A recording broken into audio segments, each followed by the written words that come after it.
বাংলাদেশে অপ্রাতিষ্ঠানিক খাতে কাজ করা শ্রমিকের সংখ্যা প্রায় ৮ কোটি। বিশাল এই কর্মশক্তির জন্য কার্যকর কোনো নির্দেশনা ছাড়াই চূড়ান্ত হতে যাচ্ছে শ্রম আইন।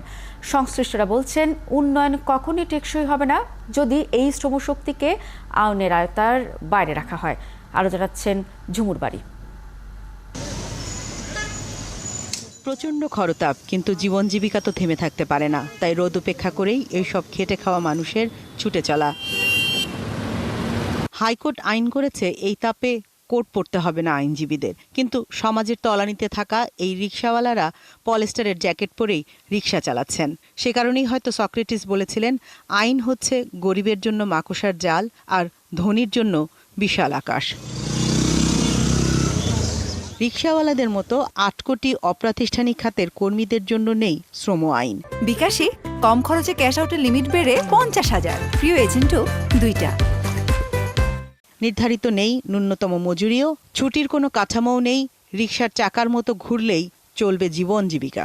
অবশ্য এখন যে শ্রম আইন হয়েছে তাও ৫ বার সংস্কারের পথে, কারণ সংস্কার নিয়ে আগ্রহ আছে বিদেশিদের। ২০৪১ সালের মধ্যে আমাদেরকে ডেভেলপ কান্ট্রিতে পৌঁছতে হবে, এবং ৭,৪৩,০০,০০০ শ্রমিককে বাদ দিয়ে তো সরকার এটা করতে পারবে না কখনো। তো এই কারণে আমাদের যারা স্টেক হোল্ডার আছেন তাদের পক্ষ থেকে যত রকমের সাজেশনস, যত রকমের পরামর্শ আসে, জিনিসগুলোকে আমরা প্রেশার হিসেবে না দেখে একটা অপরচুনিটি হিসাবে দেখি। একটা ডেভেলপ কান্ট্রির একজন লেবার যে ধরনের রাইটস অ্যাভেল করে এবং রাইটস অ্যাভেল করার সুযোগ পান, এটা আমাদের সোশ্যাল ইকোনমিক কনটেক্সটে অনেক সময় এটা সম্ভব হয় না। শ্রম আইন নিয়ে কাজ করেন এমন ব্যক্তিরা বলছেন, বাংলাদেশের শ্রমিকের সংজ্ঞা নিয়ে দ্বিমত রয়েছে, যার সুযোগ নেয় মালিকরা। আপনি যখন ব্যাখ্যা করবেন তখন রাজু হবে ওয়ার্কার, আর আমি যখন ব্যাখ্যা করবো রাজু তখন হবে এমপ্লয়ার ক্যাটাগরির একজন।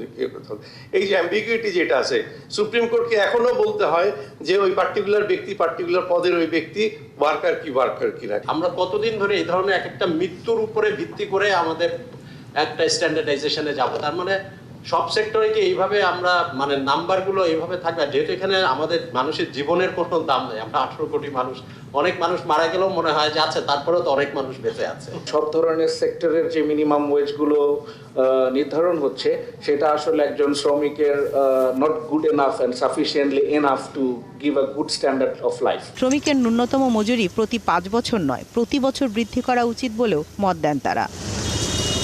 ঝুমুর বাড়ি, ৭১, ঢাকা।